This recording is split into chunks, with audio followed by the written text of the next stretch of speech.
आम्ही कुठेही जास्त फिरायला जात नाही, त्याचे एकमेव कारण म्हणजे हे ट्रॅफिक. आज एक सकाळ सकाळ फिरायला जायचा प्लॅन झाला, पण काही कारणास्तव ते कॅन्सल झालं. मोठ्यानं समजू शकतात, पण लहान मुलांना इतकी इझिली समजू शकत नाही. चिव लागली रडायला. मग म्हटलं डेकेथलॉनला तरी घेऊन चला. मग रडायला लागली. मग चाललो आम्ही डेकेथलॉनला, कारण हे जवळजवळ आमच्या परड्यात असल्यासारखं जवळच आहे. जवळ असल्यामुळे ना बऱ्याच वेळा येणं जाणं होतं आणि दरवेळी नाही म्हणता म्हणता एक दोन वस्तू नक्कीच घरी घेऊन जाते. आता राहिली होती ती म्हणजे फक्त तिची सायकल, आणि तिने प्रॉमिस केलं होतं की जर मी मारायला शिकले, सायकल चालवायला शिकले, तर मी आज सायकल घेणार. आणि हिचं ना आधीपासूनच पप्पांना मस्का मारायचं चालू होतं.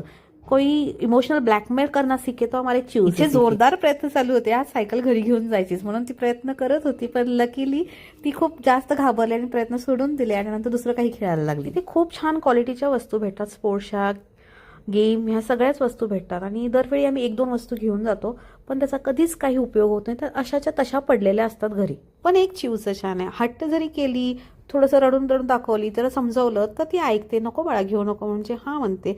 पण दिशू तशी नव्हती. दिशू जो जर किंचावून रडायची, डोकं आपटायची आणि मला पाहिजेच पाहिजे अशी गोंधळ घालायची खूप. त्यामुळे ना मला हे छोटूला हँडल करणं खूप इझी होऊन गेलं. पण आता दिशू ही खूप शांत समजदार झाली. सगळ्यांकडे सारखंच असतं, एक कमी मस्ती करणार असतं, एक जास्त मस्ती करणार असं आम्ही इथलं बिलिंग केलं आणि आता बाहेर निघतात. शिव म्हणाले पप्पा बाहेरच खाऊन जाऊया, मम्मी छान स्वयंपाक बनवत नाही. मग काय आम्ही आलो बाहेर खायला. हॉटेलला न जाता आम्ही स्ट्रीट फूडलाच गेलो, कारण दिशूला आणि मला खायचं होतं पाणीपुरी शेवपुरी, हेच खाल्लं. आणि जबरदस्ती पप्पाने आणि चिवनी पुलाव आणि सोयाबीन चाप वगैरे घेतला, खाल्ला आणि आम्ही घरी निघालो. घरी पोचतात शिव धपाक दिशीत चिखलात पडली आणि हिला कुठं लागलंय काय लागलं हे पाहायचं सोडून ती पडलेलं पाहून हे दात काढून हसत होतं. का तर म्हणे सिबलिंग मस्ती. तुमच्याकडे पण अशीच मस्ती चालू असते का?